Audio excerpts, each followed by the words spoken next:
Hello, Joel. How are you? Very well, thanks, Mel. How are you? Good. You okay from your flight? I know you had a big day. I had a big travel day with the kids and with Adriana. It was a long day, but it was successful. That's I feel like good. I feel like we are getting quite good at this as a family. We were commenting on that on our walk back to the hotel. So, Well, um, Simon is more well-traveled than I am, so he's more cultured than I am. He beats me on almost every metric. that's untrue, but he would love to hear that. He gets very excited for these things. So, no, Yeah, no, that's things are so quite good. awesome. It looks like my lighting's quite a bit better this time around. So I'm happy. I know. How It's the about you? How lighting you been? challenge is real. I'm good. Hmm. It's a busy, like, we'll talk about some of the stuff that's going on in politics, but it's been a really busy week.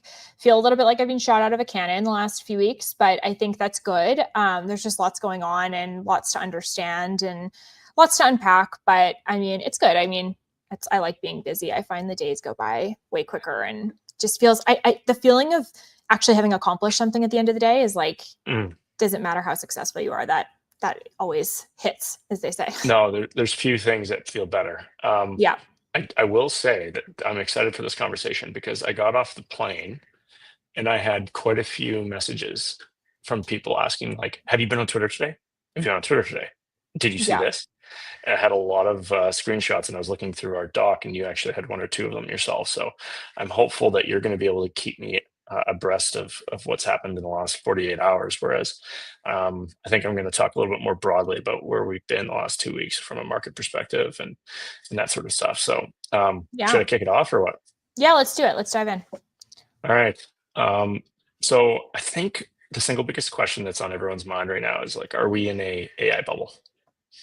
And I think what's best for me to draw upon would be history, and in that we've had great capital cycles of the past. For most, they would remember back to 1995 to 2000 when we had the dot-com bubble. But if you've been watching the Gilded Age, you would go back further to the railroads, and back in the 1840s through to the 1900s, you had this weird feedback loop where the government gave land.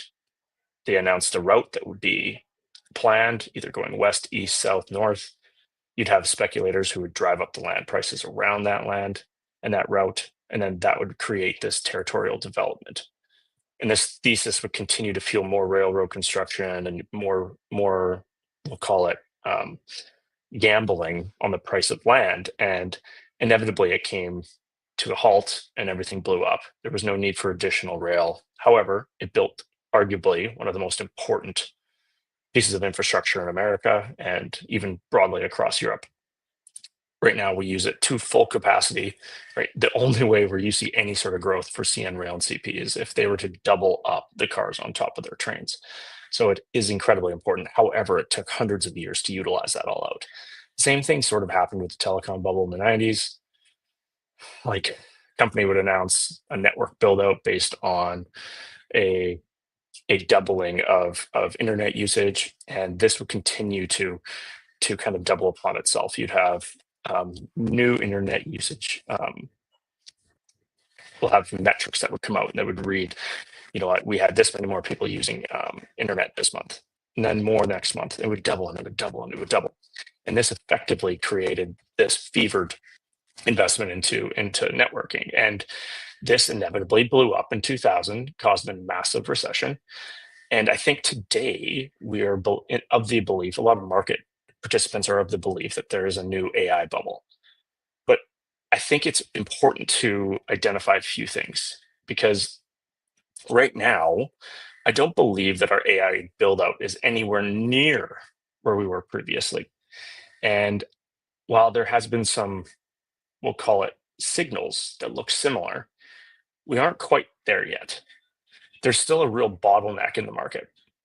So the real story isn't just about chips. It's more so about the picks and shovels. And the AI capital cycle is this three-legged stool. You have compute, you have the data center, and then you also have power, the grid. And that's the current bottleneck at the moment. And there's this odd lag in this build out that didn't exist in the previous. And it's very much in that chip cycles of the past.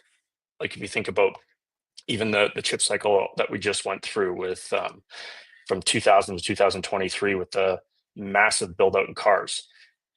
They generally only last 12 months. And then building a new data center, though, however, takes most of the time years, unless you're Elon Musk. And when you think about the energy required to power these data centers, and these data centers are drawing the amount of power that would likely power, or you would see powering a city, they take years to build, 5, 7 years. So we have this weird dynamic in the market where they're building all this compute capacity. They're starting to manufacture these data centers or additional data centers. However, we still have no power to provide it. So what I think is unique here is that we're not going to go through this super fast AI bubble. What is likely going to happen is we're going to see a transition from picks and shovels to compute to power, and you're going to have unique opportunities throughout this run up.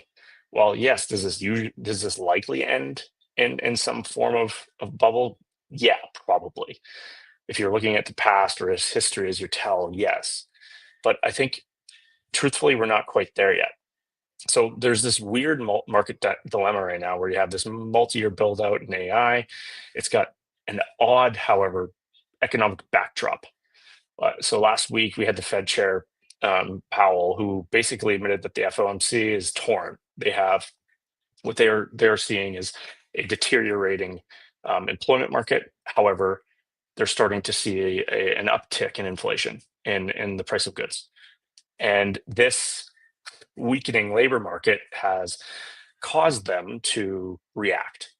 And they cut rates, Canada cut rates, and they issued a new dot plot, which provides us with a little bit of insight into what they're going to do over the next year. And they're giving, or the market is giving, or pricing in an 80% chance of 2 more cuts through the end of this year. Very similarly for Canada. And this is creating a classic bad economic news is good for stocks setup. And this means cheaper money's on the way. And what this ends up doing is it creates this dynamic in the market where you have the benefactors of cheap capital. Those benefactors tend to be the AI land grabbers. So that would be NVIDIA, Google, Microsoft, Meta, the big seven, the stocks that have absolutely destroyed the S&P and the NASDAQ for the last 15, 20 years. While it kind of leaves in the dust many of the other companies that make up the remainder of our indexes. So the central tension right now is this massive AI capital build out, which needs super cheap capital, which it's starting to see. And then it's running headfirst into a Federal Reserve that is openly broadcasting its own uncertainty.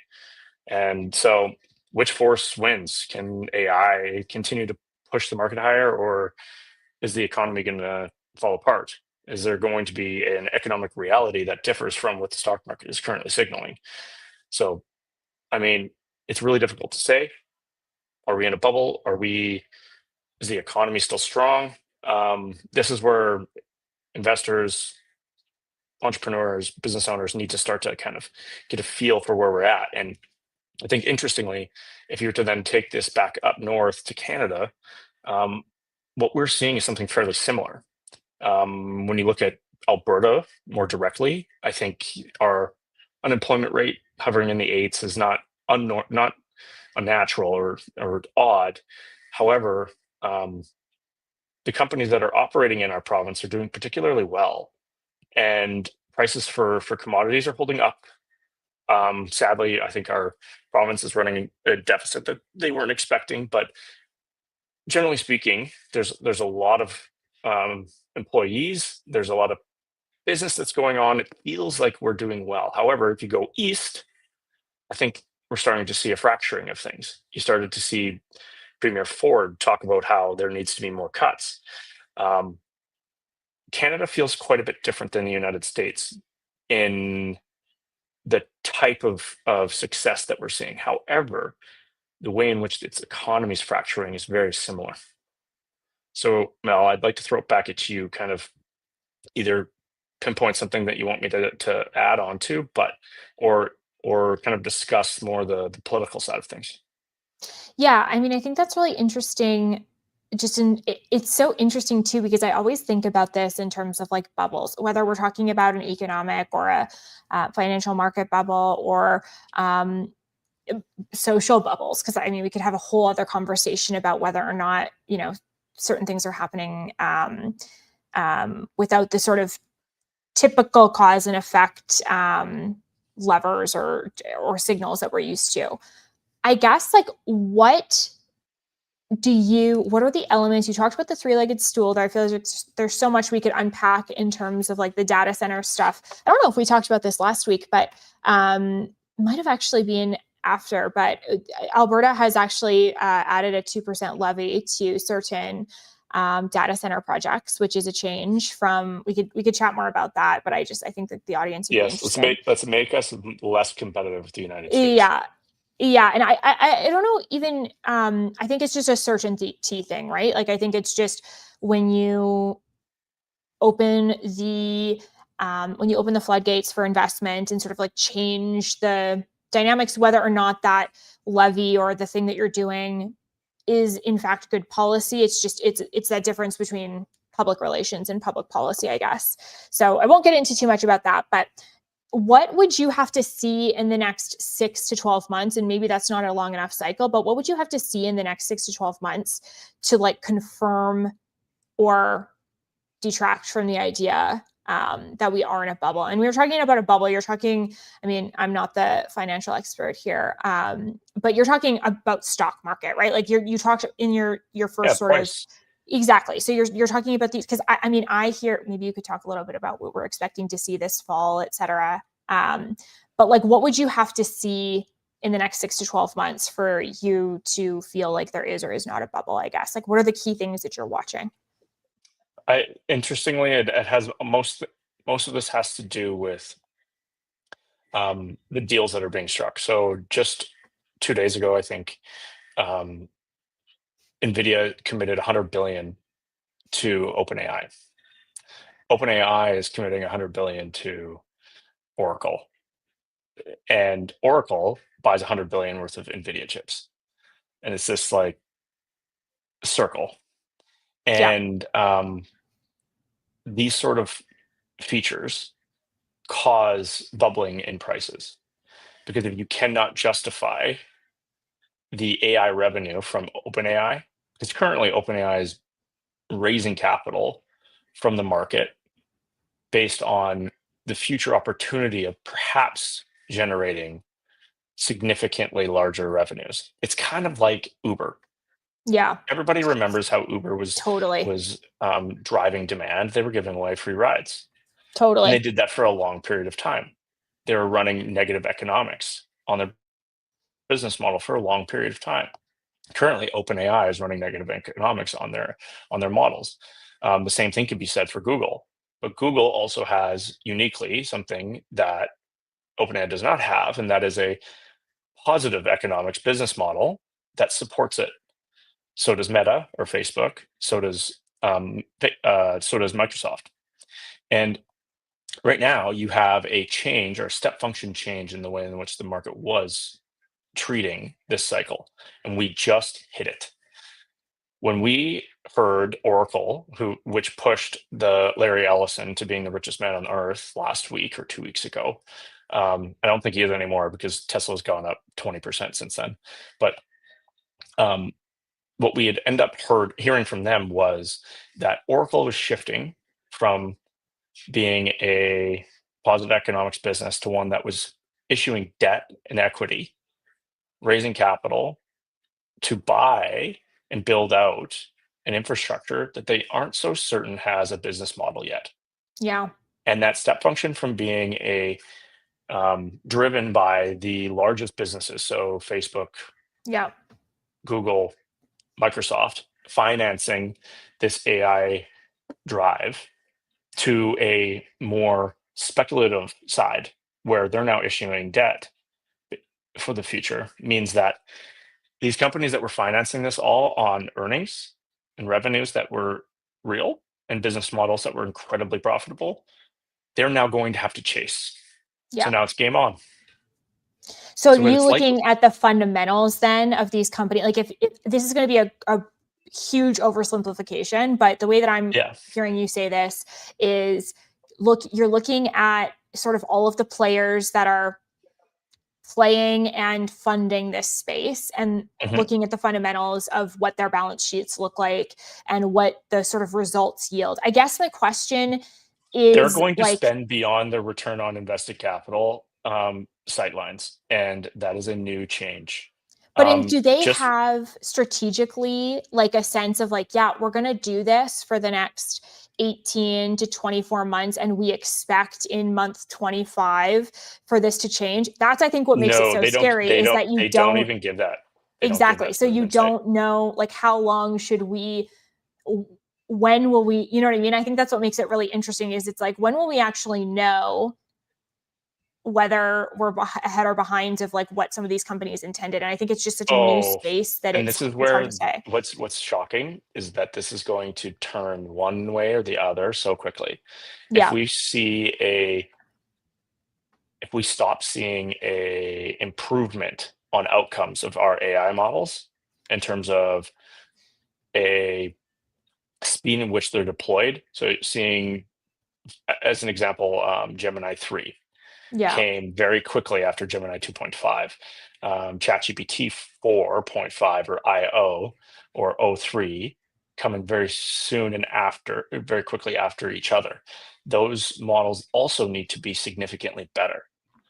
And in addition to that, we need to see a sufficient rollout of agents. So agents being applications in which users or consumers can integrate into their lives. We also need to see a step function improvement in profitability of our tech companies that are deploying this capital. So you need to Yeah. see continued growth in the top lines of Google, Facebook, Microsoft, and you're not going to get it from OpenAI, but um, this cycle inevitably slows down like anything. Whether or not it pops depends on the economic outcome of these things. So Yeah. is there one thing someone should be paying attention to? No, but I would draw everyone's attention to a few quotes. Okay. Larry Page, who is the co-CEO of Alphabet, the parent company of Google, um, he is he's the he's a very important person, but he says, what is 200 billion? What is a trillion? I'm willing to go bankrupt investing and chasing an AI. Mark Zuckerberg and Satya just said many different ways, we aren't even thinking about return on investment. We are the reason they said this is because the people who actually control these companies, the founders, they can say these things because they have super voting shares. They can do Yeah. whatever they want. But Yeah. what's more unique is that these numbers are so obscenely large, it starts to make you slightly nauseous. A lot of folks always draw down and be like, "Oh my gosh, I can't believe this hockey player signed for $5 million or $8 million or 10." These guys are talking about um, enough money to buy every sports league in its entirety, all Mm-hmm. of them combined per year. Yeah. That's how big it is. It's so shockingly large that this bubble will be sufficiently sized. But what I think is more interesting is that this, I believe, is creating an application layer that human beings are already adopting in the same way that the iPhone was adopted. Yeah. The internet took way too long for people to find value in.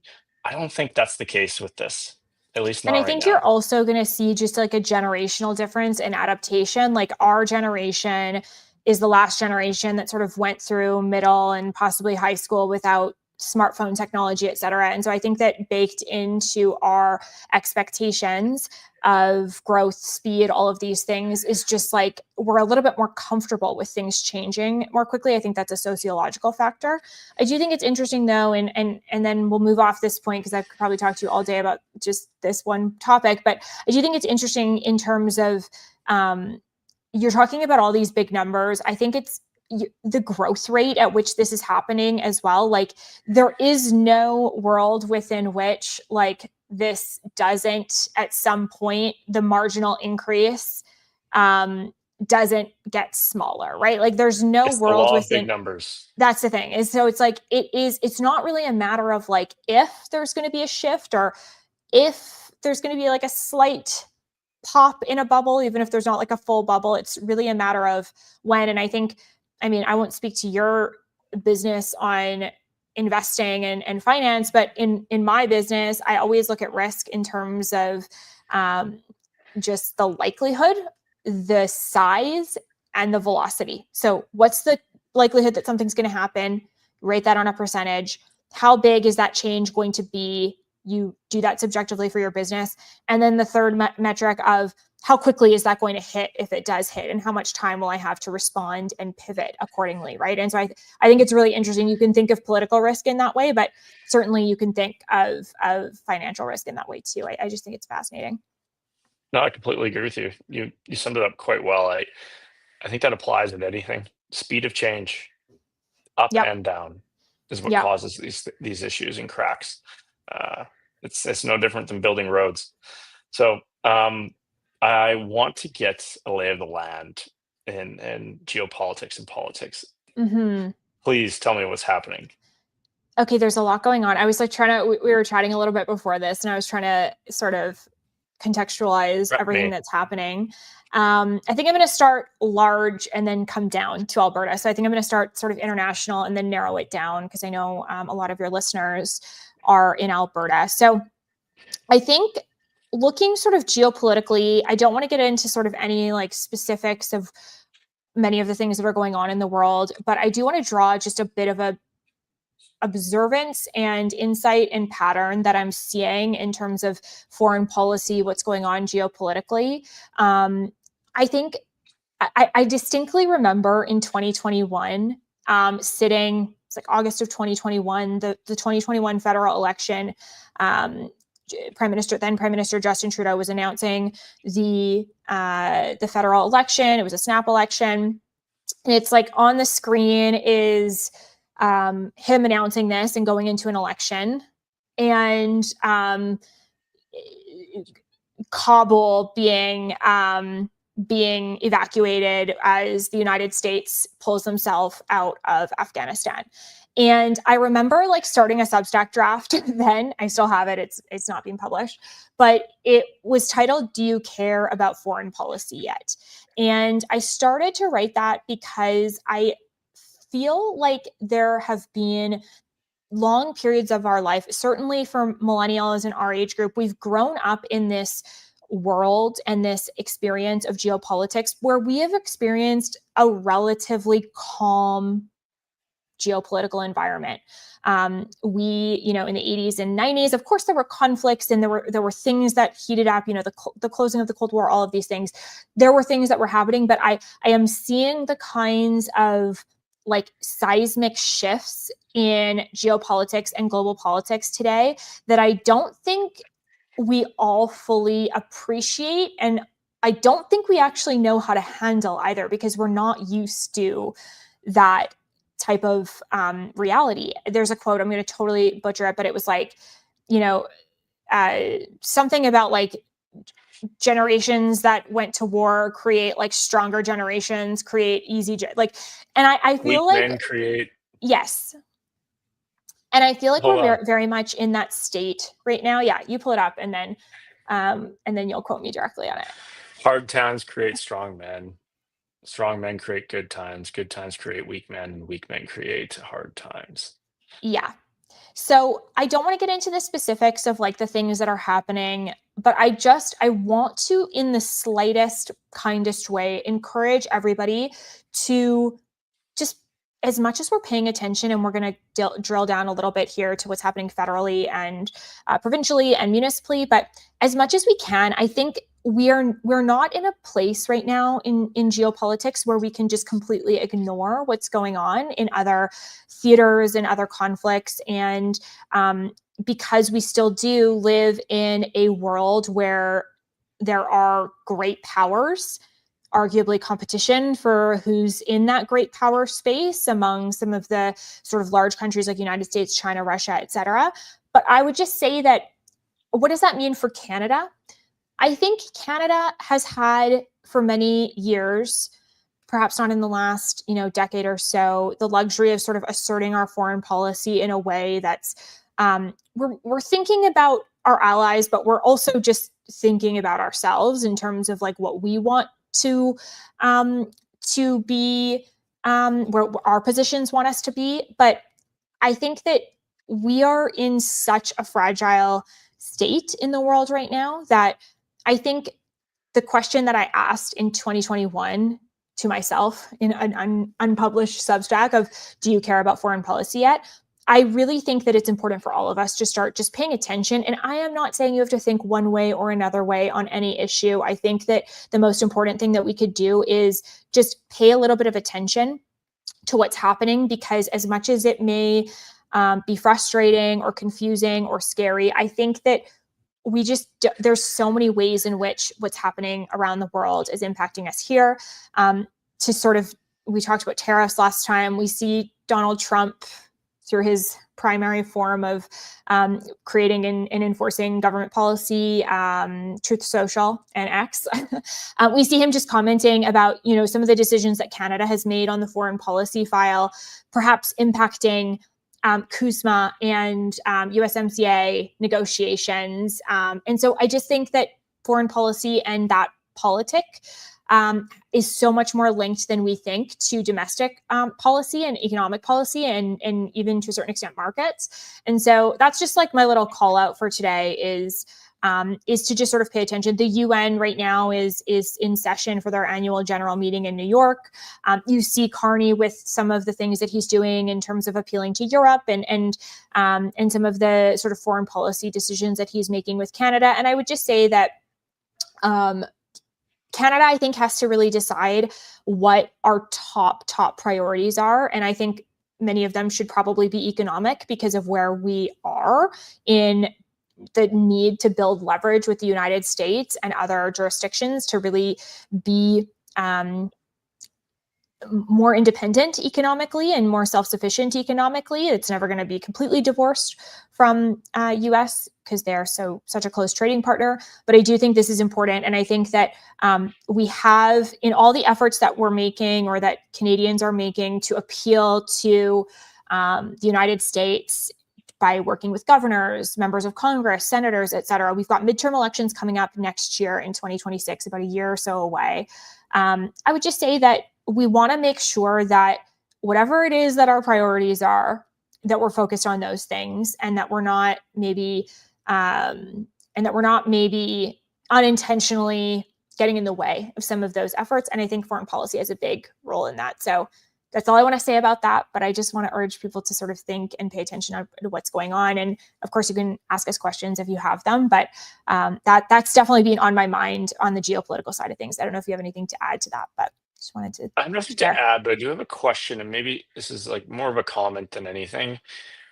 What's the cycle in which this plays out generally? So somebody makes let's say our prime minister makes a statement about statehood, or it makes a statement about who they're supporting in Europe, or they're backing somebody.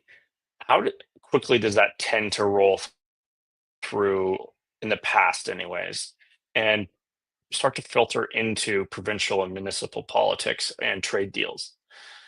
Because it feels like it's way faster now.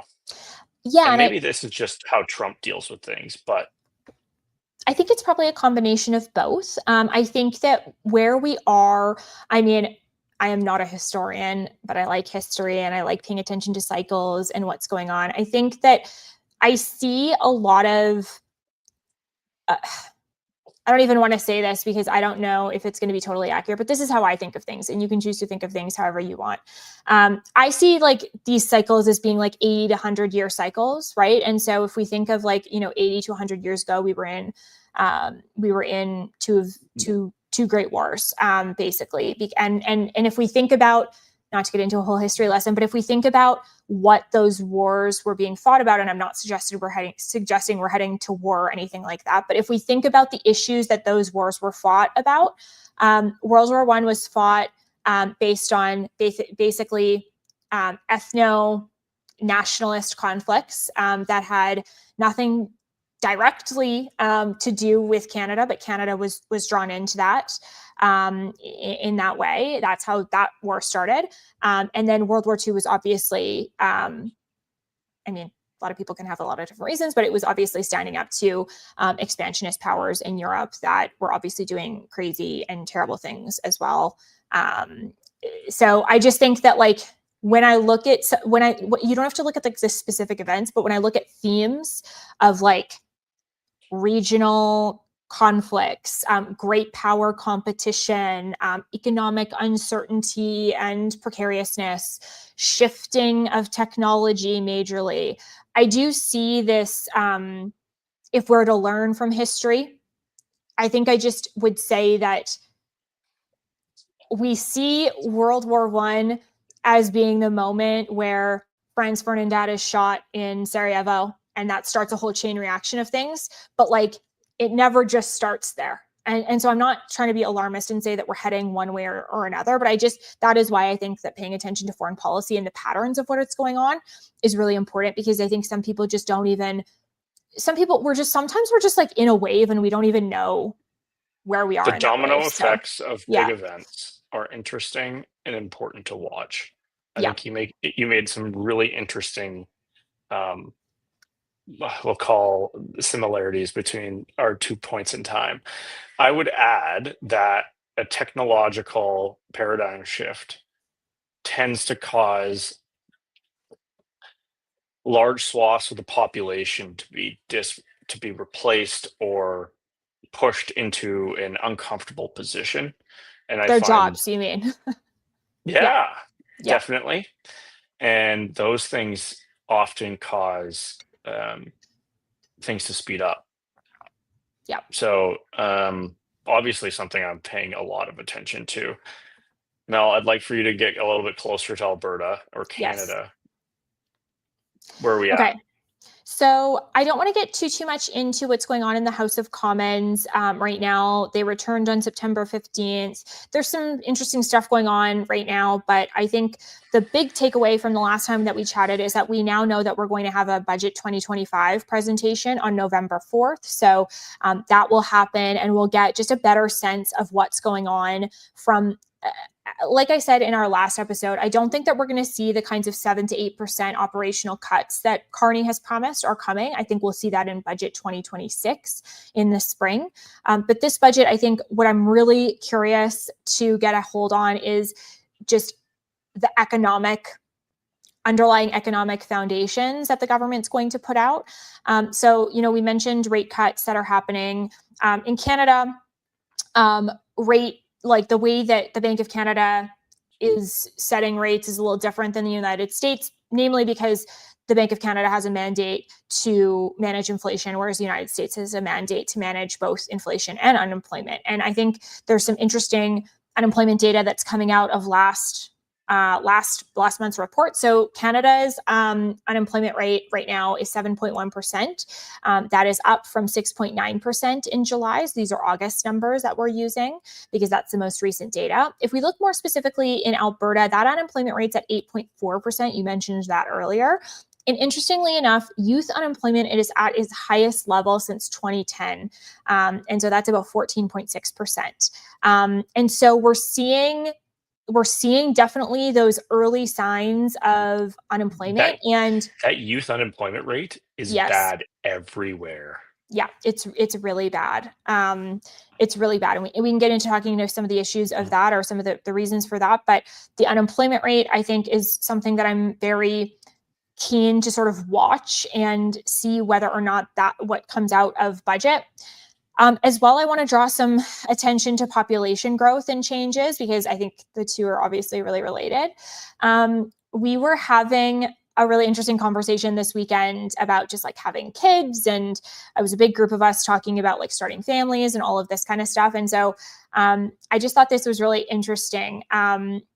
birth rates in Canada are declining. And though we have seen population growth increases, particularly in Alberta in recent years, in fact, some of the highest population growth, I wanted to break down the sort of statistics of where that growth is coming from. So in Alberta, it's been the largest growth in population within Canada, and it has been so for the past 2 years. The sort of Alberta is calling aspect. We've seen massive population growth. We're seeing the impacts of that on our infrastructure, on our education system, on our healthcare system. All of these things needing to sort of be addressed and sort of accommodate for this growth. It's interesting though, because when we look at the breakdown of this population growth, if we look at what the Alberta government is projecting population growth to be over the next 27 years, so into 2051, it is estimated that our province is going to add about 2 million residents to be about 6.9 million. And it is estimated that 63%, using the data that we have to make these projections from today, 63% is going to be from international migration, 21% will be from interprovincial migration, and we will have 16% from natural increases. Now, one more point before I let you comment on this. If you look at birth rates in Canada, and so we're looking at natural population increases, they are declining and have been for some time. Canada's total fertility rate has reached its lowest level on record in 2022 at 1.33 children per woman. This has gone down, and the majority of the decreases have been in the last 5 years. And the average age of a mother at childbirth has been increasing over the last 5 decades from about 26.7 years in 1976 to about 31.6 years in 2022. So basically, Too Long Didn't Read, the name of our podcast, we need to get people having families and get people back to work. And how do you do that now? Yeah. Well, I mean, I think there's several ways that you can do that. I think affordability is one of the key issues that are sort of stopping people from having families or having bigger families. Like I know for, my own situation, you want to make sure, like, I'm a business owner. I'd obviously love to have a family, and we're talking about it, but you want to make sure that there's going to be enough, and that you're going to be able to have a house and give them a good life and all of these things. And I think it's scary for a lot of people on the economic side. I think it's also scary for people on the, like, what is the state of our world side? I think you see a lot of people who, maybe I'm going to be controversial in saying this. I think more education is not always better, because I think you see a lot of people with a lot of education that are, like, so aware of how challenging our world is, that are making the decision of, like, oh, we don't want to have kids, or we don't want to go down that road or have, like, a bigger family. And I think that it's almost like we know too much. Like, Brock and I were talking about this. Like, this is why people used to have kids in their early 20s, because, like, you didn't know what you were doing. It's like you had no money, you had no sense of what the responsibility was. It's like, have a kid. What's to know? And so I think that just, like, this combination of in many ways, it's been great because we've had more women in the workforce, and I think that we're in a really great spot with that. And I think that's a positive thing. But I just think the more unaffordable our society comes, the less children people are going to have from a practical reason. So I think we need to address affordability. We need to address the housing situation. And I think we need to, like, again, like I said earlier, we need to be prioritizing the economy. We need to be a place where, if you're smart and you've got good ideas, there are companies that are growing that want to hire you. And there's encouragement of that sort of wealth generation that's just outside of housing specifically. And so the way that we do that is making sure that we don't piss off our largest trading partner, that we make it hard for people to build things, that we slow things down because of red tape. So, I mean, that's like I'm basically I'm like painting a brush as though it's that simple. But I actually do think, like, there's a lot of specific things that are complicated that need to happen within those buckets. But, like, I do think it's that simple. It's the economy, stupid, like, fundamentally. I think it is. You're not stupid, Joel, just to be clear. No, but I agree with you. It's a big portion of it. But I would add a secondary thing that I believe is much more impactful to those that can afford it but don't still. And it is it's the social and cultural aspect that I think is ignored a lot. Yep. And I believe the Instagramification, the stylization of all things, the expectations of, and I think that this is an interesting conversation I had with my wife today, actually, Yeah. was why are we having such a better travel experience and trip this time around versus our last ones? And we have made an extraordinary effort to reduce our expectations Mm, on what we do in the first few days of being on a trip. And interestingly, I think that that actually transitions up towards parenthood and the hmm. expectation of what a nursery looks like, the expectation to Yep. what my first 6 months looks like, that I'm able to go through it perfectly. Yep. And if all of the dominoes haven't aligned so that I can push them down and knock it all over, to have the most perfect pregnancy, to have the most perfect birth, to have the most perfect this, I think that that extends beyond not just um, traveling and people's careers, but into parenthood. And it causes anxiety. It causes people to lock up and not do it at all. And this is not going anywhere but higher and further and worse, Hmm. because our biggest cancer in I think sub 40 culture is that we are constantly comparing ourselves to others, Yep. and it's because our phones are mirrors and they show the stylized lives of everybody, and it creates a very challenging expectation of ourselves. Yep. If you compare yourself to Emily Ratajkowski every day and how she mothers her children, or the Yeah. Kardashians, or even if it's a friend nearby who seems to be doing this incredible job, I can tell you that as a family that curates its life and how what others see, it is very, very difficult and messy Yeah. and absolute gong show. I mean, I was at the same birthday party as you were, and you saw all the families there. It's These I mean, kids I'm are insane. obsessed with these kids. They're all so cute, They and are. it They're so does like cute and they're just, so but great, but it their is a lot for clothes, sure. their clothes needed to go in a bonfire Yeah. afterwards. And I know I like heard you tell it's Chance just throw away every white shirt you own once you become a yeah, dad. there's no point. Like this one I'm wearing right now, it already is stained. I bought it a couple days ago. Yeah. The reality is that it's hard, and unfortunately, the messaging that parents are sending out, the culture is sending out, that YouTube is sending out when you watch How to Be a Hmm. Mother, it's that, and like wake up with me in the morning, the perfect lives of these people that they tell the world is all fugazi. And that, I think, compounds the anxiety that's felt from the economy, that the I know. economic reality. I mean, this is part of my problem. I'm like, I'm on endless mom diary Instagram, and I can't stop. Like, it's like I know what I'm doing is I know what I'm watching is ridiculous, but I can't stop. Yeah, I think And it's really interesting how you. Oh, go ahead.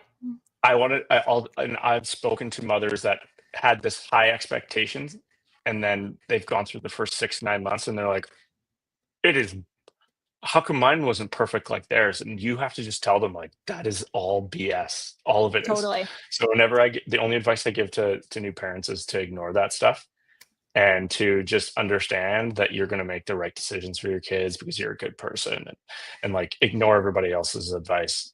And mine is What no good either. I think, like, honestly, this comes full circle. Like, actually, you're reminding me because I think Morgan Housel has a new book out where he's talking a lot about this concept of like just that contentment and happiness is just really about where your expectations are. I think that Mhm. that's really also true for markets and also for politics too. Like, if we, you know, markets are markets, but they are driven by human beings. Politics is politics, but it's decisions made by human beings. And I think that we sometimes um, put a little like these are smart human beings, sometimes yes, sometimes not. These are remarkable things that are happening, but at the end of the day, everybody's just a human being that's like making decisions in the best way that they can. And I think that if your expectations are measured in the sense of like, okay, government's going to help me some, but not a lot, or government's going to be able to stimulate the economy, but not the whole way. We get a sense of, like, I think you can get like a sense of personal responsibility back and saying, yes, the decisions that I'm making individually, financially, as well as who I vote for in politics and all of these things all add up to make a difference, which I think is important. And I think, like, I don't know how we're doing on time here, but maybe we want to touch lastly on the municipal elections in Alberta before Yes, I would we do love to closing hear your thoughts. opinions here because I've been getting a lot of requests for like, who are you voting for? And Yeah. I don't know. And Yeah. I'm interested to get your take on things and where we're at. Yeah, well, we did a webinar on this on September 22nd. So I'll make sure to share that link with you. You can pop in the newsletter. I think what I would say is Alberta is going to be going to municipal elections on October 20th. So basically all of our towns and cities, most of our counties, all these things are going to election. You're going to be asked to vote for mayor, council, mayor or reeve, councillor, and then school board trustees. So either separate, Catholic, or public. You get to vote for one of those. And the main things that's different in this political cycle municipally is that we have political parties in Edmonton and Calgary municipally, which we did not have before, which a lot of people felt like it was going to be easier to know who to vote for because we have political parties, but it's actually just been more confusing in many ways. And so we have some information on that we can share if folks are interested. But I guess I would just say this is the advice that I gave in my webinar. The first thing that you need to do in figuring out what you're going to vote for in the municipal election is to make sure that you're pissed off or concerned about things that are actually in municipal responsibility. So, Yes, see, like, this is great. Perfect. so I don't want to get into a whole history lesson, but there is actually no place for municipalities in the Constitution of Canada. We have federal powers and we have provincial powers.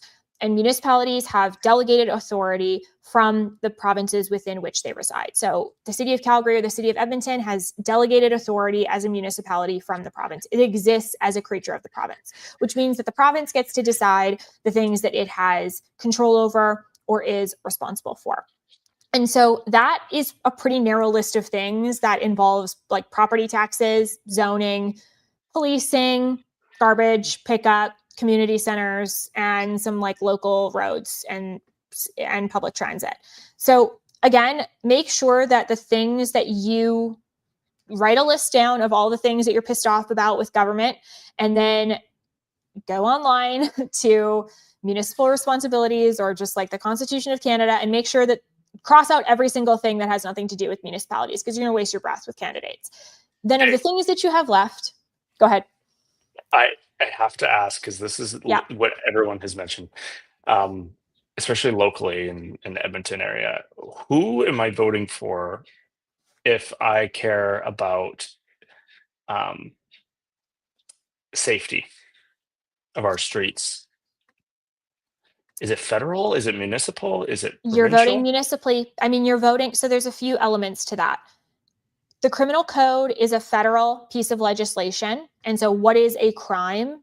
What bail is, like those types of things, that is federal law. But the enforcement of the criminal code is the enforcement of the criminal code when it comes to, like, for example, if there is if there's a I'm trying to think of a criminal code example that's not heinous. If there's a criminal offense and you go to court, the person who is representing the crown, that's provincial or federal, depending on depending for criminal, it's federal, but that's that government. So, but the actual like public safety enforcement, like policing, so the Edmonton Police, the Calgary Police, even if your municipality contracts to the RCMP, that's a decision that's municipal. So again, the police and public safety are an arm of the justice system that are more of an enforcement mechanism to a certain extent. Like the courts are involved in enforcement, but like Okay. what a policeman can arrest you for is enshrined in federal law and provincial law in certain cases when it comes to like vehicle registration and stuff like that. So I know it's a little complicated, but it's a combination. But it's like if you call an ambulance and it takes a while, it's a combination of municipal and provincial funding. If you're worried about the fact that there's not enough police, it is managed by the municipality, but there is definitely like funding that comes from other orders of government as well. Does that answer your question? It does. You did a great job, actually. I Yeah. appreciate that. All this nerdy knowledge comes into play sometimes. So once you've decided once you've looked at the list of the things that you're pissed off about that are actually in municipal control, the way to figure out who to vote for is to, first of all, if somebody comes to your door, have questions about these things and be prepared to ask, like be prepared in that sense. And then you can also look up the candidates online and ask them questions specifically via email or look at what their platforms have been. And so that's really how I would go about who to vote for.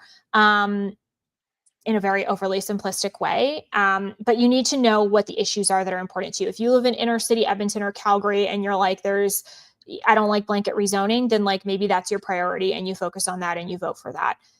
The other thing I just want to note is that when we vote for school trustees as part of these municipal elections, we are also voting for basically the board of directors that manage school superintendents in our region. So if you look at Calgary Board of Education and you're voting, that's the public system here in Calgary, and you're voting for trustees, that's basically the board that is managing the school board in your community. So that school board gets funding from the government based on funding formulas. They decide in concert with the government in terms of like priority schools or like how to divide the money and all of these things. So if you are concerned about what's going on in Alberta and have a particular interest in the education side of things, this municipal election is important for you to engage in because you're basically electing the people who are going to manage the superintendents that manage the school districts that your kids go to. So yeah, I could say more, but it won't bore. No, that's really. I don't know. If I'd listened for 45 minutes or 50 minutes and that was how it ended, I'd be like, you know what?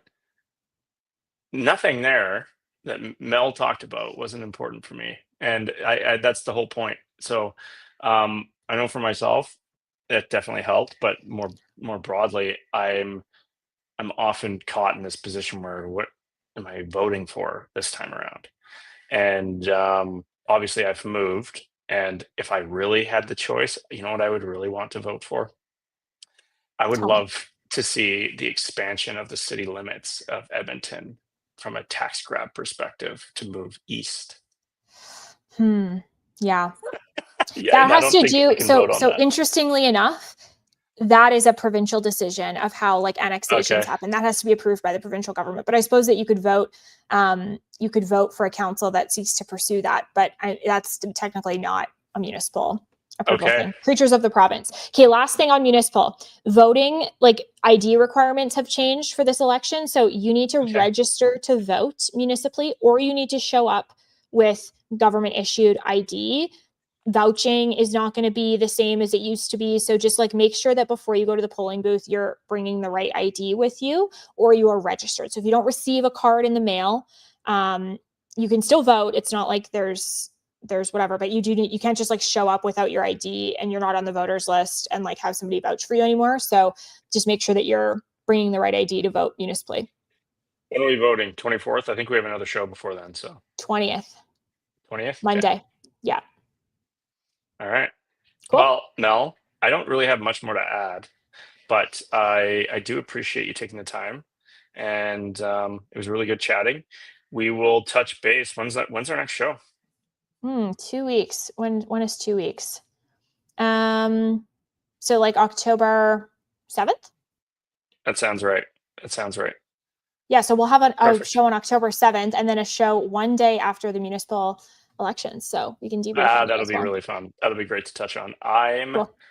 I'm super excited for the next couple of weeks. I'm quite certain that volatility in markets is only going that way. So this tends to be the most volatile week of September, and then October is also a very challenging week for markets. So buckle in. I'm buckled. Okay. All Okay, right. Mel. Thanks, Joel. We'll see you soon.